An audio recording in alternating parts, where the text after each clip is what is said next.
Hi, this is Daryl Meyer from Keller, Texas. Today is Friday, finally, June 11th, 2010. Hey, yes, I got a haircut. Not too happy with it, so please be kind. Don't make fun of me.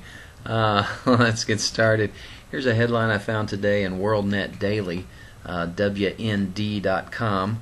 For those of you looking, the title, the headline says, Israel may strike Iran next month. Egypt secures border, places troops on alert. Okay, this story is out of Egypt. Says the Egyptian government believes July will be a decisive month that may see an Israeli military strike against Iran's nuclear facilities, according to a senior Egyptian security official speaking to WorldNet Daily. The official said Egypt already has implemented security measures that take into account an Israeli strike against Iran within the next month or so. The Egyptian estimation could not be verified by officials in Jerusalem contacted by WorldNet Daily. Also, officials in the Palestinian Authority said they have not had any indication of a Middle East war in the summer. Mahmoud al-Zahar, Hamas chief in Gaza, told WorldNet Daily he believes a Middle East confrontation is likely, possibly in the next few months. He says you don't need to be a fortune teller to see that Israel is planning something very soon. Well, you know, we know this is coming. You can read about this war in Ezekiel 38 and 39 or Psalm 83, whichever one of these wars comes first. And hey, don't call me a warmonger. I'm not a warmonger. I don't hope or pray for war. Jesus told us they're coming, though, and I believe every word Jesus ever spoke. So I'm just trying to warn those that may hear me that yes, this will be coming, and it just makes it even that much more important to know Jesus Christ as your Lord and Savior, because there is no other way you can be saved. Alright, this out of JerusalemPost.com. Israel and the U.S. hold joint strike drills. The IAF says it has increased overseas exercises by 40%. Israel and the United States simulated war this week in a massive aerial drill that included dozens of F-16 fighter jets from both countries. This exercise, known as the Juniper Stallion, interesting name, came as Turkey was holding its own aerial maneuvers with the U.S., which Israel was not a part of. That's interesting. The IAF holds about 10 joint exercises with the U.S. Air Force annually, half of them in Israel. You know, Turkey no longer invites Israel to participate in the exercises because the IAF was kicked out of a similar drill last October, 2 days before it was supposed to begin. Curious to see what all this develops into. You know, this might be one of the most historically significant wars this summer, because I think we're going to see some Bible prophecies unfold right in front of our face.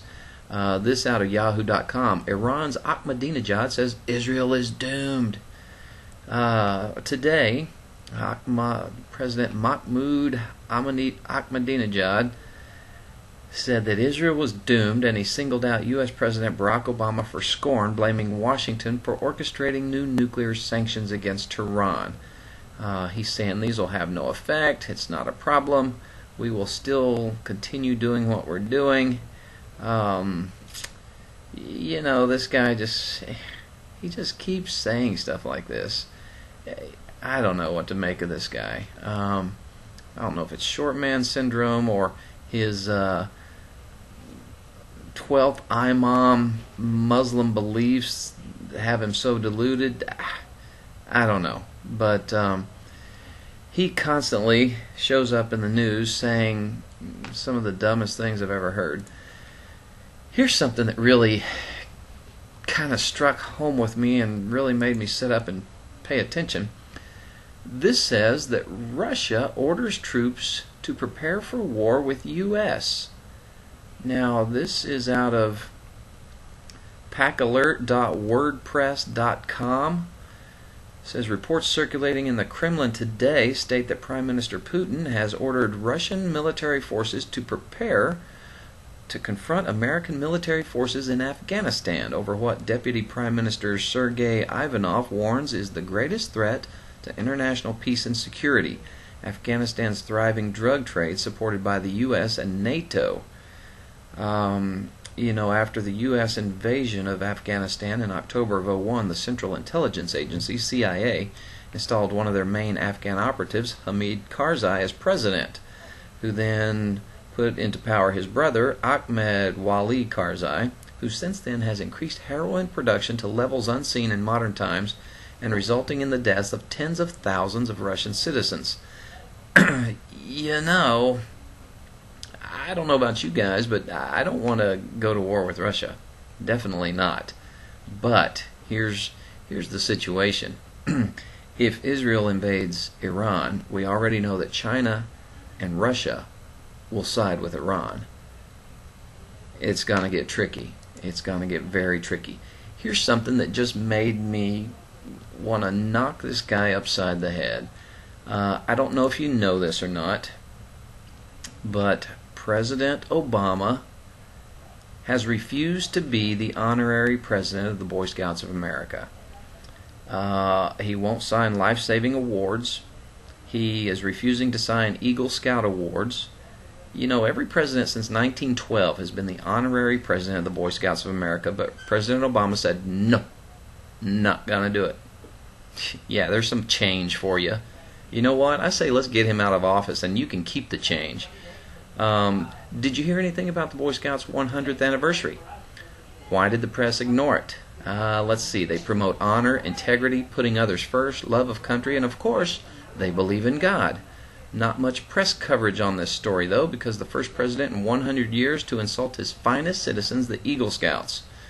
These people were handing out Eagle Scout certificates, to these people that had earned them, and they had to pull them aside and say, these are going to be a little different from the ones that the other 10,000 Eagle Scouts have earned because the president won't sign these.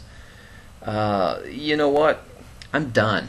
I'm done with this guy. I don't think he is competent to be in the biggest office in the country.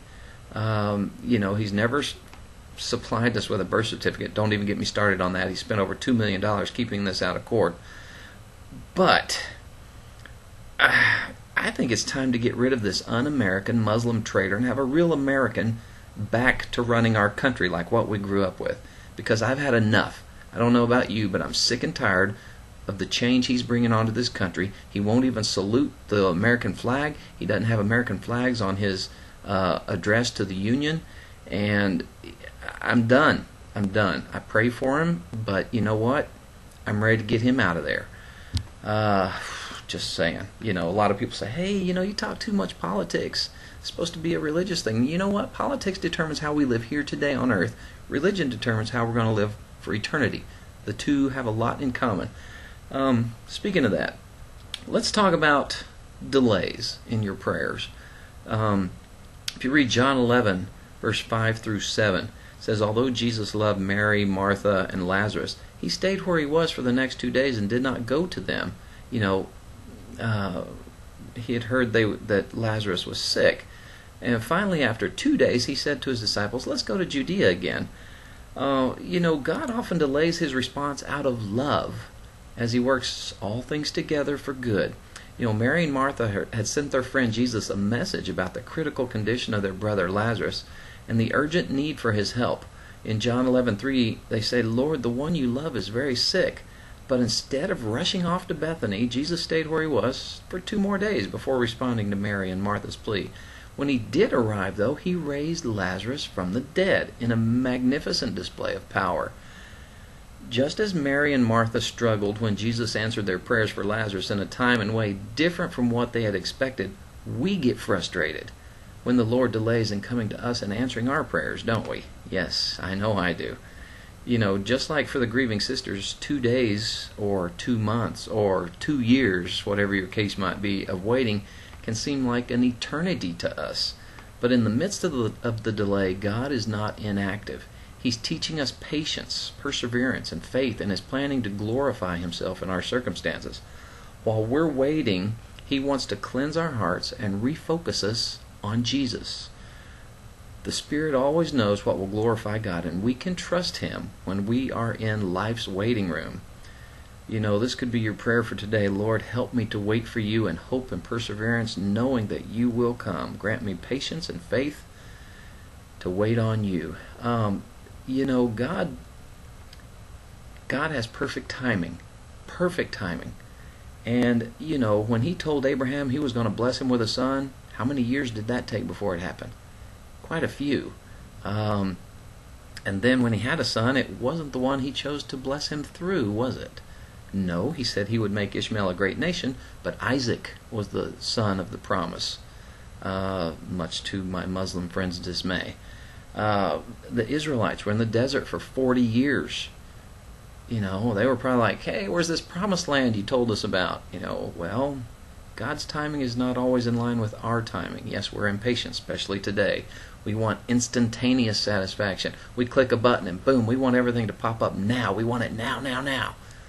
God doesn't work that way. Listen, we're going to see a lot of crazy things happen this summer. Prepare for it. Prepare your heart. Prepare your house. Get to know Jesus Christ as your Lord and Savior. Have a great weekend. Go to church. God bless you. Hope to see you on Monday.